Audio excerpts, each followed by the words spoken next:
गिबियाव आफा इसोर प्रभु जिशु ख्रिस्ट' बासायगिरिखौ हामबायनो लोगोसे I.B.Gospel मिनिस्ट्रिनि भिउवार साफ्रोमखौबो प्रभु जिशु ख्रिस्ट'नि मुङै हामलायनाय जासिहरबाय आरो नोंथांमोन बयखौबो बरायबाय। दिनैहाय मोनसे गिदिर सान पाम सानडे होननानै बुङो। ख्रिस्टियान माहारिफोरनि थाखाय मोनसे जोबोद गिदिर सान, गोसोखांथाव सान। बे पाम सानडेखौ जोङो ख्रिस्टियानफ्रा रावबो बावनानै थांनो हाया आरो बेखौ जोङो गोसोखांनो गोनां जाबाय थायो। दिनैनि 10 एप्रिल, बे 10 एप्रिला पाम सानडे खिजुर परब होननानै जों बुंनो हायो। बे मोनसे जिशु ख्रिस्ट'खौ फोथायग्रा सुबुंफोरनि थाखाय मोनसे जोबोद गिदिर सान आरो बे गिदिर सानखौ जोंबो दिनै फालियाबालासिनो थानो हायाखै आरो जों फालिदों। जोंनि GBC गोजोन बेप्टिस्ट चार्च लोक्षी बाजार खाथियाव थानाय जे गोजोन बेप्टिस्ट चार्चआबो बेखौ फालिदों। खिजुर बिफां जोङो लानानै, खिजुर गांखं जोङो लानानै जोङो जै होनानै जोङो गिर्जा न'आव जोङो हाबदों। जोङो मन्दिर होनबाथाय मिथियो, मन्दिराव इसोरखौ बाख्नायो, इसोरखौ खुलुमो, सिबियो मन्दिराव। नाथाय जेरुसालेम मन्दिरनि खोथाखौ जोङो खोनादों, जे बाइबेलाव जोङो मोननो हायो।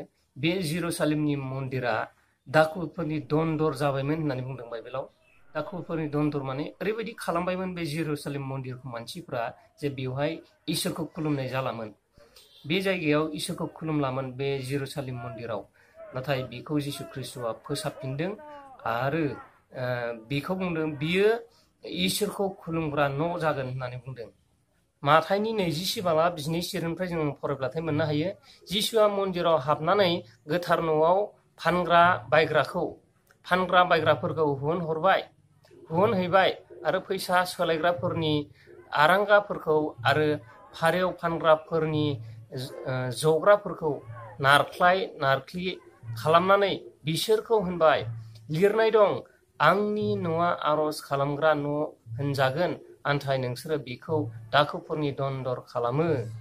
बेबायदि बुंदों। जों बाइबेलाव नायनानै मोनबाय जे बे जेरुसालेम मन्दिरा ओरैबायदि जायगा जाबायमोन जे बेवहाय फानलाय बायलायनिसो जायगा जाबायमोन। फानलाय बायलायनिसो बियो जायगा जाबायमोन। बेहाय फारौ फानोमोन आरो बेहाय मा होननानै बुंदों, फैसा सोलायग्रा खालामबायमोन आरो बेबायदिनो बायग्रा फानग्रा जायगा जाबायमोन होननानै बुङो। जेरै हाथायफोर बायदि, बाजारफोर बायदि, बेबायदिनो दखान गलाफोर बायदि, बेबायदिनो बे जायगाया बायग्रा फानग्रा जाबायमोन। बेबायदि जायगाया खुलुमग्रा नङाबालानो बायग्रा फानग्रा सोलायग्रा बेबायदि जायगासो जाबाय होननानै बुंदों। नाथाय जिशु ख्रिस्ट'आ बेखौ नुनानै, बेखौ मिथिनानै गोसोआव दुखु मोनदों, जोबोद रागा जोंदों।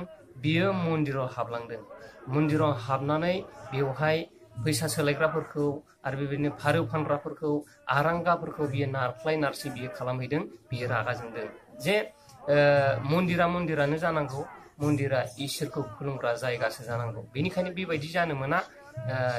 जाय मन्दिराव जोङो इसोरखौ खुलुमो, बे खुलुमग्रा जायगाया इसोरखौ खुलुमग्रा न' जानो नांगौ होननानै बुंदों। बेनिखायनो बेहाय बुंदों, लिरनाय दं, आंनि न'आ आरज खालामग्रा न' होनजागोन, नाथाय नोंसोरो बिखौ दाखुफोरनि दन्दर खालामो होननानै बुंदों। दिनैनि दिना बे दिन जे जिशु ख्रिस्ट'आ जेरुसालेमनि मन्दिरखौ फोसाबनायनि दिन।